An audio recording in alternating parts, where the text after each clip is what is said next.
এই চলে আসলো মায়ের বিদায় বেলা। এই সময়টা না খুব মন খারাপই লাগে। আবার 1 বছর পর মা আবার আসবে।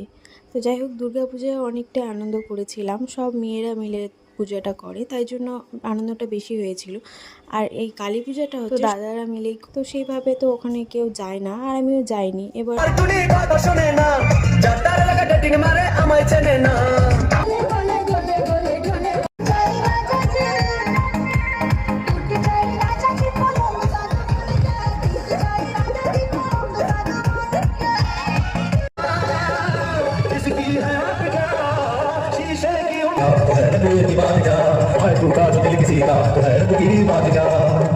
এরপর দেখো এখানে টাইম দিয়েছিল যে এই টাইমের মধ্যে ঠাকুর ডুবাতে হবে। 11টা টাইম দিয়েছিল, তাই 11টা বেজে গেছে। তাই জন্য দেখো এদিকে ফটকা ফুটিয়ে তারপর মাকে নিয়ে চলে গেল। তো আসছে বছর আবার দেখা হবে মার সাথে।